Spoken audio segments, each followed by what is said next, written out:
Hello दोस्तों, मैं हूं आपका फिजिक्स गुरु श्रीराम यादव। फिजिक्स की ऑनलाइन क्लासेज में आपके अपने यूट्यूब चैनल फिजिक्स गुरु SR यादव पर आप सभी का हार्दिक स्वागत करता हूं। स्टूडेंट आज की क्लास में अपने एक ऐसे टॉपिक के बारे में डिस्कस करने वाले हैं जो बहुत इंपॉर्टेंट है कॉम्पिटिटिव एग्जाम के हिसाब से, 11th, 12th और 10th बोर्ड क्लास के हिसाब से भी बहुत इंपॉर्टेंट टॉपिक है। और ये आज की क्लास का टॉपिक है लाइट, प्रकाश और प्रकाश का परावर्तन क्या होता है।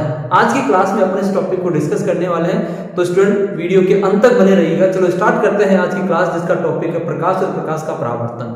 तो सबसे पहले अपन प्रकाश की बात करें कि प्रकाश होता क्या है। What is Prakash, what is light, क्या है ये लाइट। इस लाइट के बारे में आज की क्लास में डिस्कस करने वाले हैं, सही है। तो यहां पर यदि अपन लाइट की डिस्कशन की बात करें तो उससे पहले मैं आपको एक छोटी सी कहानी बताना चाहूंगा। कहानी क्या है, देखो, यदि अपन रात के समय में अपन देखते हैं, किसी भी वस्तु को देखने की कोशिश भी करते हैं, तो क्या होता है स्टूडेंट, अपने को दिखाई नहीं देती। रात के अंधेरे की अपन बात कर रहे हैं, अंधेरे में अपने को कोई वस्तु दिखाई नहीं देती। इसका मतलब अपनी आंखों के द्वारा अपन कोई वस्तु देख ही नहीं पाते। क्या है इसका कारण। लेकिन यदि उसी वस्तु को अपन दिन में देखें तो दिन में वही वस्तु अपने को आंखों के द्वारा आसानी से दिखाई देने लगती है। क्या है रात और दिन में क्या अंतर आ रहा है स्टूडेंट, इस अंतर को पहचानना है और वही अंतर इस टॉपिक को व्यक्त करता है। तो यहां पर देखो, रात के समय में अपने पास प्रकाश नहीं है, अपने चारों तरफ प्रकाश नहीं होता है। दिन के समय में अपने चारों तरफ प्रकाश फैला हुआ होता है। उस प्रकाश के कारण ही अपनी आंखें किसी वस्तु को देख पाती है स्टूडेंट। क्लियर है, मतलब जो प्रकाश अपने चारों तरफ है उस प्रकाश के कारण ही अपन वस्तु को देख पा रहे हैं। इसका मतलब प्रकाश एक ऐसी शक्ति है जो हमारे आंखों को देखने की क्षमता प्रदान करती है। मतलब वो अपनी आंखों को एक ऐसी ऊर्जा दे रही है, प्रकाश एक ऐसी ऊर्जा दे रहा है अपनी आंखों को जिससे अपनी आंखें किसी वस्तु को देख पा रही है। क्लियर है, तो यहां पर इसका मतलब प्रकाश एक ऊर्जा है स्टूडेंट। और यहां पर इस आधार पर अपन ये कह सकते हैं कि प्रकाश एक ऐसी ऊर्जा है, ध्यान से सुनना, प्रकाश एक ऐसी ऊर्जा है जो हमारी आंखों की दृष्टि संवेदना को जागृत करती है। सही है, दृष्टि संवेदना को जागृत करने वाले इसी प्रकाश को क्या कहते हैं स्टूडेंट, उसी प्रकाश को कहते हैं अपन दृश्य प्रकाश। यही कहलाता है अपना दृश्य प्रकाश। कौन सा दृश्य प्रकाश, जो प्रकाश हमारी आंखों की दृष्टि संवेदना को जागृत करने का कार्य करता है। तो प्रकाश यहां पर एक ऐसी ऊर्जा है जो हमारे आंखों की देखने की संवेदना को, देखने की क्षमता को उत्पन्न करने का कार्य करता है। प्रकाश के कारण अपन किसी वस्तु को देख पाते हैं। यदि प्रकाश नहीं होता है तो किसी वस्तु को देख पाना संभव नहीं होता है। समझ गए स्टूडेंट। तो यहां पर प्रकाश को अपन ने क्या कहा, एक ऊर्जा कहा। प्रकाश एक ऊर्जा है, इसका मतलब इस ऊर्जा को अपन अन्य ऊर्जाओं में भी बदल सकते हैं, अन्य ऊर्जाओं को प्रकाश ऊर्जा में बदल सकते हैं। एग्जाम्पल के तौर पर अपन कहें तो प्रकाश ऊर्जा को अपन विद्युत ऊर्जा में बदल सकते हैं, विद्युत ऊर्जा को अपन प्रकाश ऊर्जा में बदल सकते हैं। बल्ब के द्वारा अपन विद्युत ऊर्जा को प्रकाश ऊर्जा में रूपांतरित कर रहे हैं। सोलर प्लेट के माध्यम से अपन प्रकाश ऊर्जा को रासायनिक ऊर्जा और विद्युत ऊर्जा में रूपांतरित करने का कार्य कर रहे हैं। इसका मतलब इस प्रकाश ऊर्जा को अन्य ऊर्जाओं में और अन्य ऊर्जाओं को प्रकाश ऊर्जा में रूपांतरित किया जा सकता है। स्टूडेंट, ऊर्जा के विभिन्न रूपों के बारे में अपन 11th के लेक्चर क्लास में पढ़ा है। स्टूडेंट, ऊर्जाएं क्या होती है, उनके विभिन्न रूप क्या होते हैं। सही है, तो यहां पर सबसे पहला टॉपिक था कि प्रकाश क्या है। आशा करता हूं आपको समझ में आ गया होगा। अब यहां पर इस चैप्टर में अपन प्रकाश की जो विभिन्न घटनाएं हैं उन घटनाओं का अध्ययन करने वाले हैं। बहुत सी घटनाएं प्रकाश के द्वारा जो दैनिक जीवन में घटित होती है। कुछ एग्जाम्पल आपको बताना चाहूंगा स्टूडेंट, जैसे प्रकाश का परावर्तन है, प्रकाश का अपवर्तन है, प्रकाश का विवर्तन है, प्रकाश का व्यतिकरण है, प्रकाश का ध्रुवण हो रहा है, प्रकाश का विक्षेपण हो रहा है, पूर्ण आंतरिक परावर्तन हो रहा है। प्रकाश की विभिन्न बहुत सी घटनाएं हैं। प्रकाश विद्युत प्रभाव भी प्रकाश की एक घटना ही है। इंद्रधनुष बन रहा है, वो भी प्रकाश की एक घटना ही है। टिंडल प्रभाव है अपना, वो भी प्रकाश की एक घटना ही है। तो यहां पर प्रकाश की विभिन्न घटनाएं हैं जिनका डिस्कशन करने वाले हैं अपन आगे के विभिन्न आने वाले लेक्चर्स में। तो बने रहिए चैनल पर। चालू करते हैं यहां पर अपन इस लेक्चर की, इस टॉपिक की पहली घटना, प्रकाश की पहली घटना, और वो है अपनी प्रकाश का परावर्तन। प्रकाश का परावर्तन क्या होता है। परावर्तन शब्द को देख लो, दिमाग लगा के थोड़ा सा सोच लो कि परावर्तन पर प्लस अपवर्तन पर दूसरा, ठीक है, दूसरी जगह से कोई प्रकाश आ रहा है और आकर टकराकर वापस चला जा रहा है, उसी को अपन प्रकाश का परावर्तन कह रहे हैं। सही है? क्या कर रहा है? प्रकाश जब चलकर आता है, आकर किसी से टकराता है और टकराकर वापस उसी ओर लौट जाता है, वही प्रकाश का परावर्तन कहलाता है। यहां पर स्टूडेंट प्रकाश का जो पथ होता है, प्रकाश के सरल रेखीय पथ को अपन प्रकाश किरण कहते हैं। क्या कहते हैं स्टूडेंट? प्रकाश किरण। कौन सा पथ? प्रकाश का सरल रेखीय पथ। प्रकाश का जो सरल रेखीय पथ है वो क्या कहलाता है स्टूडेंट? प्रकाश किरण कहलाती है। प्रकाश के सरल रेखीय पथ को अपन प्रकाश किरण कह रहे हैं स्टूडेंट। अब ये प्रकाश किरण देखो कैसे आ रही है, कैसे जा रही है। जब कोई प्रकाश किरण एक माध्यम से चलकर आती है, जब भी कोई प्रकाश किरण एक माध्यम से चल के आ रही है और किसी दूसरे माध्यम की सतह पर टकराती है और उस सतह से टकराकर वही प्रकाश किरण वापस लौट जाती है, तो इसी घटना को प्रकाश का परावर्तन कहते हैं। प्रकाश की किरण आ रही है, टकराकर वापस जा रही है। सही है? तो जब कोई प्रकाश किरण एक माध्यम से चलकर दूसरे माध्यम की सतह से टकराकर वापस लौट जाती है, तो इसी घटना को अपन प्रकाश का परावर्तन कह रहे हैं।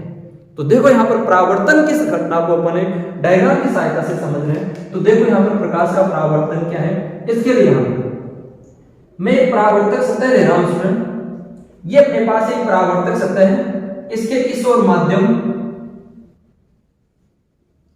पहला माध्यम ले लिया अपन ने और यहां पर इसके साथ कोई दूसरा माध्यम जुड़ा हुआ और इसे अपन क्या कह रहे हैं स्टूडेंट?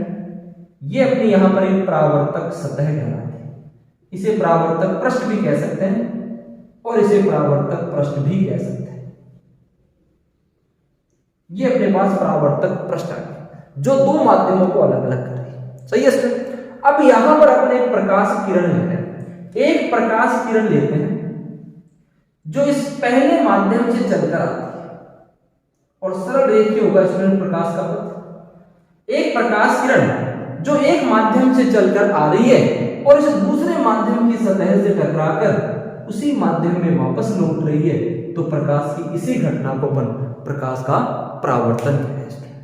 एक माध्यम से चलकर आ रही है, पहला माध्यम है जिससे चल के आ रही है, दूसरे माध्यम की सतह से टकरा रही है और उससे टकराकर वापस पहले माध्यम में ही लौट रही है, इसी घटना को प्रकाश का परावर्तन कह रहे हैं। सही है? इसलिए यहां पर जो आने वाली प्रकाश किरण है, एक माध्यम से चलकर टकराने वाली जो प्रकाश किरण है, उस प्रकाश किरण को अपन आपतन किरण कहते हैं।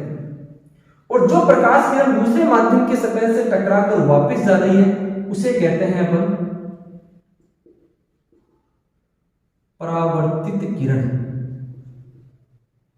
एक आपतन किरण और एक परावर्तित किरण कहलाती है। और जिस बिंदु पर ये प्रकाश किरण टकरा रही है वो बिंदु कहलाता है इसमें आपतन बिंदु। दूसरे माध्यम की सतह के जिस बिंदु पर प्रकाश किरण आकर टकराती है उस बिंदु को आपतन बिंदु कह रहे हैं। और इस आपतन बिंदु पर यदि कोई लंब डाला जाए तो डाले गए लंब को अभिलंब कहते हैं। दूसरे माध्यम की सतह पर यदि कोई लंब डाला जा रहा है स्टूडेंट, तो डाले गए लंब को क्या कह रहे हैं? अभिलंब कह रहे हैं। सही है? अब यहां पर देखो स्टूडेंट, आपतित किरण, ये क्या है अपने पास? अभिलंब। क्या कह रहे हैं इसे? अभिलंब कह रहे हैं। सही है? आपतित किरण और अभिलंब के बीच में एक कोण बन रहा है। आपतित किरण और अभिलंब के बीच में बनने वाले कोण को अपन क्या कह रहे हैं? आपतन कोण कहते हैं, जिसको आई से करते हैं। सही है? इसी प्रकार यहां पर परावर्तित किरण और अभिलंब के बीच में देखें तो परावर्तित किरण और अभिलंब के बीच में भी एक कोण बन रहा है जिसे कह रहे हैं अपन परावर्तन कोण। इसको अपन परावर्तन कोण कह रहे हैं, जिसको स्मॉल r से व्यक्त करते हैं। तो देखो यहां पर फिर से देखो, सबसे पहले तो प्रकाश का परावर्तन क्या है, इसको फिर से देखो, डेफिनेशन क्या है? जब कोई प्रकाश किरण, साथ साथ नोट करते जाना स्टूडेंट, जब कोई प्रकाश किरण एक माध्यम से चलकर दूसरे माध्यम की सतह से टकराकर उसी माध्यम में वापस लौट जाती है, तो प्रकाश की इस घटना को प्रकाश का परावर्तन कहते हैं। सही है? आने वाली प्रकाश किरण को आपतित किरण कहते हैं, आने वाली प्रकाश किरण को आपतित किरण कहते हैं स्टूडेंट, सही करना है इसको। आने वाली प्रकाश किरण को आपतित किरण कहते हैं और टकराकर वापस जाने वाली प्रकाश किरण को परावर्तित किरण कहते हैं। सही है, आपतित किरण और परावर्तित किरण। और प्रकाश किरण दूसरे माध्यम की सतह के जिस बिंदु पर टकराती है उसे आपतन बिंदु कहते हैं। क्लियर है। इसके साथ ही यहाँ पर दो कोण और बन रहे हैं, उन कोणों को भी अपन ने डेफिनेट परिभाषित किया। यहाँ पर आपतित किरण और अभिलंब के बीच में बनने वाले कोण को आपतन कोण कह रहे हैं, जिसे आई से व्यक्त कर रहे हैं। परावर्तित किरण और अभिलंब के बीच में बनने वाले कोण को परावर्तन कोण कह रहे हैं, जिसे आर से व्यक्त किया जा रहा है। तो ये घटना थी अपनी प्रकाश का परावर्तन। आशा करता हूं समझ में आया होगा स्टूडेंट आपको। अब यहाँ पर प्रकाश के परावर्तन की घटना को अपन ने समझा है, तो इस घटना के कुछ नियम भी है स्टूडेंट। अर्थात यहाँ पर परावर्तन के नियम क्या है, परावर्तन के नियम, इसी में टॉपिक है साथ में परावर्तन के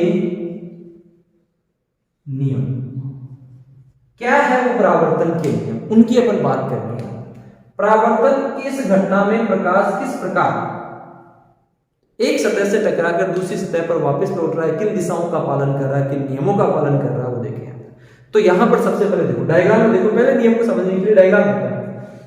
ये अपने पास किरण यहाँ पर क्या है, आपतन बिंदु। इस आपतन बिंदु पर देखो, ये आपतित किरण भी यहां पर आ रही है, ये अभिलंब भी यहां पर आ रहा है और ये परावर्तित किरण भी यहां पर आ रही है। इसका मतलब इस बिंदु पर ये तीनों है, उपस्थित है ना तीनों। तो यहां पर अपना जो पहला नियम है परावर्तन का, वो यही बनता है क्या, कि आपतित किरण, पहला नियम बनता है आपतित किरण परावर्तित किरण, आपतित किरण परावर्तित किरण एवं अभिलंब, तीनों आ गए ना। आपतित किरण परावर्तित किरण एवं अभिलंब तीनों आपतन बिंदु पर, तीनों आपतन बिंदु पर एक ही तल में होते हैं। आपतन बिंदु पर तीनों क्या होते हैं, एक ही तल में होते हैं। पहला नियम अपना ये बनता है, क्या बनना है यहाँ पर, कि तीनों, यहाँ पर डायग्राम देख रहे हैं, आपतन बिंदु जो ले रहे हैं उस आपतन बिंदु पर आपतित किरण भी है, परावर्तित किरण भी और अभिलंब भी, तीनों यहाँ पर एक ही जगह पे स्थित है। इसका मतलब यहाँ पर तीनों आपतित किरण, परावर्तित किरण और अभिलंब तीनों कहां पर, आपतन बिंदु पर एक ही तल में स्थित होते हैं।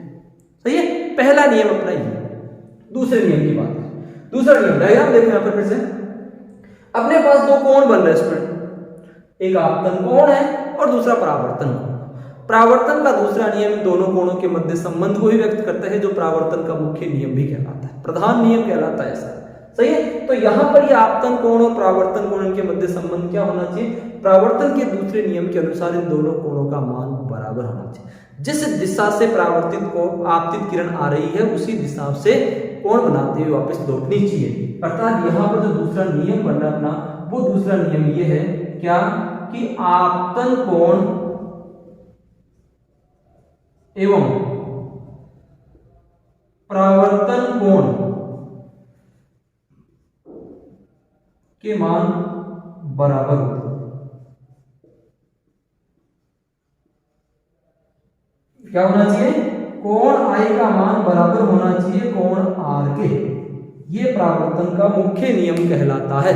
क्या है, आपतन कोण का मान सदैव परावर्तन कोण के बराबर होना चाहिए। ये परावर्तन का मुख्य नियम कहलाता है। परावर्तन की घटना में कहीं पर किसी भी सतह पर प्रकाश का परावर्तन हो रहा है तो ये नियम हमेशा लागू होता है। जिस दिशा से प्रकाश किरण, मतलब इस अभिलंब के साथ में जितना कोण बनाते हुए आपतित किरण आ रही है उतना ही कोण बनाती हुई, ये 30 डिग्री का कोण बनाते हुए इस पर आपतित होती है, तो ये 30 डिग्री का कोण बनाते हुए ही इससे परावर्तित होती है। सही है, तो परावर्तन का ये दूसरा नियम। बात करते हैं, आगे चलते हैं अपन परावर्तन के और अन्य नियमों की। देखो यहाँ पर परावर्तन का और नियम, तीसरे नियम की बात करें। तीसरे नियम में देखो क्या है, आपतित किरण और परावर्तित किरण की स्टूडेंट यदि अपन बात करें तो दोनों की दोनों प्रकाश किरणें एक ही माध्यम है। मान लो एग्जाम्पल के तौर पर मैं पहले माध्यम को वायु और दूसरे माध्यम को मान लो मैं कांच ले लूं, तो देखो आपतित किरण वायु में ही है और परावर्तित किरण ये भी वायु में ही है। आपतित किरण वायु से होते हुए आ रही है, कांच की सतह से टकराकर वायु में ही वापस लौट रही है। सही है। इसका मतलब इन दोनों किरणों की चाल और आवृत्ति क्या होगी, समान होगी। तो परावर्तन का तीसरा नियम यही है, क्या, परावर्तित किरण की चाल एवं आवृत्ति, परावर्तित किरण की चाल एवं आवृत्ति, स्पीड एंड फ्रीक्वेंसी, आपतित किरण के समान होती है, आपतित किरण के समान होती है। दोनों की दोनों, आपतित किरण और परावर्तित किरण की चाल और आवृत्ति दोनों एक समान ही होती है, क्योंकि दोनों एक ही माध्यम में है स्टूडेंट। सही है। तो ये थे परावर्तन के विभिन्न नियम। अब परावर्तन के नियमों में जोड़ दो या परावर्तन की विशेष अवस्था और जोड़ो। यहां पर अपन ने क्या देखा स्टूडेंट, ये प्रकाश किरण इस परावर्तक सतह पर तिरछी आपतित हो रही है। अब यदि मैं इसको तिरछी ना, मेरी इच्छा हो रही है कि मैं इस प्रकाश किरण को सीधा का सीधा इस पर आपतित करवाना चाहता हूं। सही है। तिरछी आ रही थी, उसको नहीं चाहता मैं क्या चाहता हूं कि ये सीधी की सीधी उस सतह पर आपतित और लंबवत 90 डिग्री का कोण बनाती हुई। तो क्या होगा, तो देखो यहां पर उसको डायग्राम से समझे पर स्टूडेंट। तो डायग्राम में वही अपने पास परावर्तक सतह है, इस परावर्तक सतह पर एक प्रकाश किरण ले रहा हूं मैं, जो लंबवत इस पर आपतित हो रही है। और ये प्रकाश किरण क्या है, यहां पर आपतित किरण है स्टूडेंट, ये यहां पर आपतित किरण कहलाती है। सही है। इस बिंदु को अपन क्या कह रहे थे, आपतन बिंदु कह रहे थे।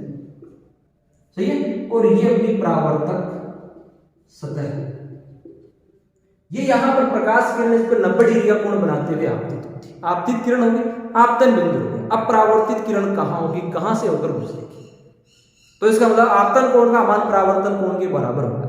तो सबसे पहले तो यहां पर स्टूडेंट अपन अभिलंब की बात करें तो यहां पर देखो जैसे कि समांतरिक रेखा कहते हो, जैसे ये रेखा होगी, ये एक डॉटेड रेखा है यहां पर, ये डॉटेड रेखा क्या है, अभिलंब है स्टूडेंट। यहां पर ये रेड कलर यहां पर अभिलंब को व्यक्त कर रहा है। सही है। यहां पर आपतित किरण और अभिलंब दोनों एक ही रेखा के ऊपर स्थित है, दोनों के दोनों एक ही रेखा। इसका मतलब आपतन कोण का मान यहां पर 0 डिग्री है, तो परावर्तन कोण का मान भी क्या होना चाहिए, 0 डिग्री होना चाहिए। सही है। परावर्तन कोण का मान भी 0 डिग्री होना चाहिए। तो परावर्तन कोण का मान 0 डिग्री कब होगा, जब यही प्रकाश किरण वापस इसके साथ इसी रेखा पर वापस लौट जाएगी। मैं डायग्राम में थोड़ा दूर दर्शा रहा हूं स्टूडेंट, ये रेखा वापस इसी के ऊपर, ये इसके ऊपर ही रहेगी। मतलब यहां पर ये रेखा अपने पास परावर्तित किरण है,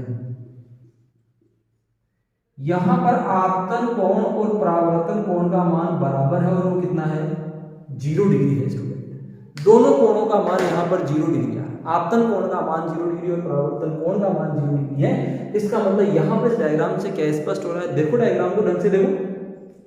प्रकाश आपतित किरण जिस पथ से होकर आ रही थी, परावर्तित किरण उसी पथ से होकर वापस लौट गई। तीनों, आपतित किरण, परावर्तित किरण और अभिलंब, तीनों एक ही रेखा के ऊपर व्यक्त किए जा रहे हैं। सही है। तो इसका मतलब इससे ये स्पष्ट हो गया कि जब भी कोई प्रकाश किरण किसी सतह पर लंबवत आपतित होती है तो परावर्तन के पश्चात वो उसी पथ पर वापस लौट जाती है। सही है। जब भी कोई लंबवत आपतित होगी उसी पथ पर वापस, जिस माध्यम से आ रही थी उसी माध्यम में वापस लौट गई। ये भी क्लियर हो रहा है यहाँ पर। लेकिन जिस पथ से आ रही थी उसी पथ पर वापस लौट रही। इसमें क्या था, जिस पथ से आ रही थी उस पथ से वापस नहीं जा रही। पथ आने वाली प्रकाश किरण का पथ ही है, जाने वाली प्रकाश किरण का पथ ये है। लेकिन इसमें आने वाली प्रकाश किरण का पथ भी यही है और जाने वाली प्रकाश किरण का पथ भी यही है। तो आपतित किरण और परावर्तित किरण एक ही पथ का अनुसरण करती है। तो स्टूडेंट आज की क्लास का टॉपिक प्रकाश और प्रकाश का परावर्तन। आशा करता हूं स्टूडेंट आपको समझ में आएगा। फिर भी आपको कोई कंफ्यूजन हो तो अपने कंफ्यूजन को आप कमेंट बॉक्स में जरूर लिखिएगा। इसके साथ ही चैनल को लाइक कीजिए, सब्सक्राइब कीजिए और शेयर कीजिएगा यदि आपको अच्छा लगे। Thank you student.